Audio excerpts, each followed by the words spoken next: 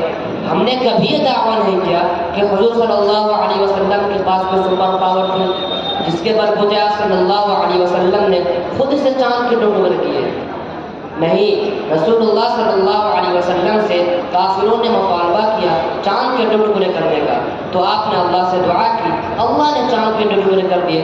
تو کام اللہ ہی کا ہوتا ہے، بس اس کا ظہور نبی کے ہاتھوں ہوتا ہے. تو اچھا محترم، ابھی پورے ایکس مسلم پینل سے میرا بھی ایک سوال ہے. ابھی تک تو آپ سوال پہ سوال پوچھے جا رہے تھے، میرے بھی ایک سوال کا جواب دیجیے۔ اگر آپ لوگ پہلے کبھی مسلمان تھے تو نماز تو پڑھی ہوگی، تو آپ یہ بتائیے کہ ایک دن میں کتنی نمازیں پڑھی جاتی ہیں؟ 10 رکعت 10 بار پڑھی جاتی ہے، 7 مرتبہ پڑھی جاتی ہے۔ نماز تو فرائیڈے کو پڑھی جاتی ہے۔ دیکھا آپ نے، جناب دن میں 5 نمازیں فرض ہیں۔ میں 2 دن کی ملا کر بول رہا ہوں۔ اچھا، تو فجر کی نماز کب پڑھی جاتی ہے؟ 9 بجے 10 بجے پڑھی جاتی ہے۔ نماز تو فرائیڈے کو پڑھی جاتی ہے۔ اچھا، بس میں نے دیجیے جناب۔ دیکھا دوستو، ان لوگوں کا چھلاوا، یہی وہ شخص ہے جو سوشل میڈیا پر خود کو ایکس مسلم کہتے ہیں اور اسلام پر فالتو کے اعتراضات کرتے ہیں، جبکہ اسلام کے بارے میں ان کی نالج زیرو ہے، زیرو۔ اس لیے آپ حضرات اس سے بچنے کے لیے 2 کام کریں۔ اس طرح کے چینلوں کو دیکھنا بند کریں جو خود کو ایکس مسلم کہتا ہے۔ اسی طرح انجینئر علی مرزا، جاوید غامدی، جاوید اختر، ساحر عظیم، اویس اقبال وغیرہ کے چینلوں کو دیکھنا بند کر دیں اور ان لوگوں کا چینل دیکھیں جو آپ کے ذہن میں ابھرتے سوالوں کا جواب دیتے ہیں، جیسے مفتی یاسر ندیم صاحب، مفتی شمائل ندوی صاحب اور ان جیسے حضرات کا چینل دیکھیں۔ اور دوسرا کام یہ کریں کہ خدا نہ خواستہ اگر آپ کے ذہن میں اسلام کے متعلق کوئی شک و شبہ پیدا ہو جائے یا کوئی بھی سوال ہو تو علماء سے رابطہ کریں، ان سے جواب معلوم کریں۔ اس کے لیے ہمارا جامعہ عربیہ سراج العلوم سیوان کا دروازہ ہمیشہ آپ کے لیے کھلا ہے۔ ہمارے اساتذہ ہم وقت آپ کے استقبال کو موجود ہے۔ آئیے، اپنے سوالات بتائیے اور تشفی بخش جواب حاصل کر جائیے انشاءاللہ۔ یاد رکھیں، جس طرح سوشل میڈیا اور یوٹیوب دیکھ کر آپ اپنا علاج نہیں کر سکتے بلکہ ڈاکٹر سے رابطہ کرتے ہیں کیونکہ آپ کو اپنی جان کی فکر ہے، اسی طرح اگر آپ کو اپنے ایمان کی فکر ہے، اپنے عقیدے، اپنے دین کو سیکھنے کے لیے سوشل میڈیا کو چھوڑ کر علماء کرام سے رابطہ کریں، ورنہ آپ کا ایمان خطرے میں پڑ سکتا ہے۔ اسی کے ساتھ آج کی ہماری ڈیبیٹ ختم ہوتی ہے۔